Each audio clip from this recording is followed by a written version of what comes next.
you have made great changes in Canadian immigration and refugee law, and a lot of people, talking about that. Would you like to tell that what is your main purpose? The main purpose is to make sure that immigration is working for Canada, helping to grow our economy, but that it is also working for immigrants so that they can realize their potential when they come to Canada. For too long we have seen immigrants getting lower incomes and higher unemployment, which makes no sense in such a strong economy. So our reforms are focused on helping to invite those immigrants who are most likely to find and keep good jobs or start successful businesses, while at the same time maintaining our generous approach to family reunification and to actually increase our protection of refugees. For example, we are increasing by 20% the number of UN refugees who we welcome from around the world to receive the largest number of resettled refugees in the world per capita. And we're also strengthening our asylum system by creating a new full fact-based appeal, a new refugee appeal division for failed asylum seekers to make our system even more fair. So we believe that when all of these reforms are done, our system will be continue to be very open and generous, but we'll have better economic results, higher incomes and employment levels for immigrants.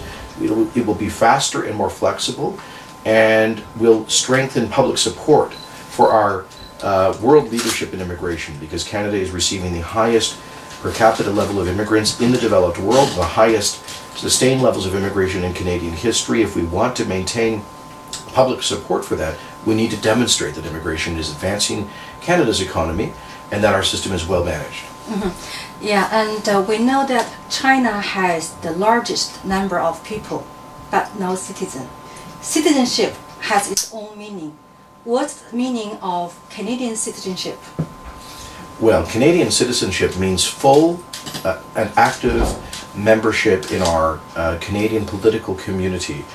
Yes, of course, it brings certain rights and privileges, including the passport and the right to vote or run for public office, but it also brings certain responsibilities and obligations.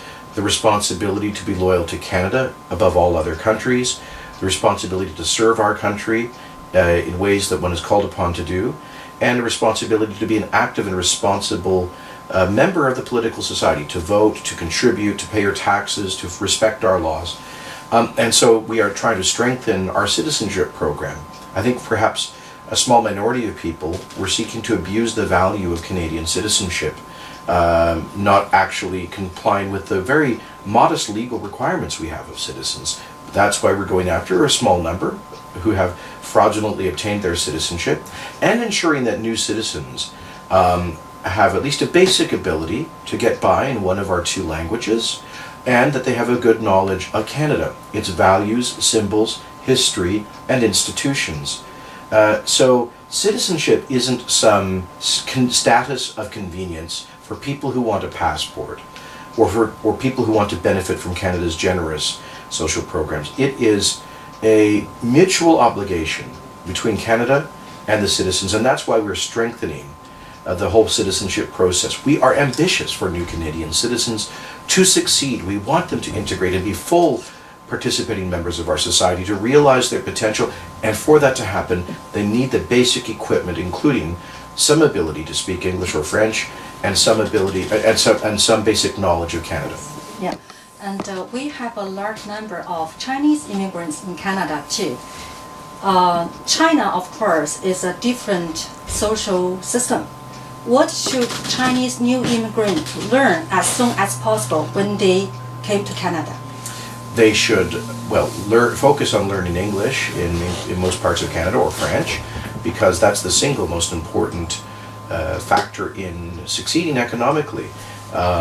This is not to say that people who have little or no English or French language cannot succeed, but it is to say that those who develop a good ability in English or French do much better. Yeah, and that's have a better access to Canadian value. That's the key to successful integration and economic success. So that's the first thing, and that's why our government has tripled funding for free language classes and other integration and settlement services for newcomers. That's the first thing. The second thing I would ask them to focus on, particularly coming from China, is to learn Canada's democratic system, our tradition of the rule of law.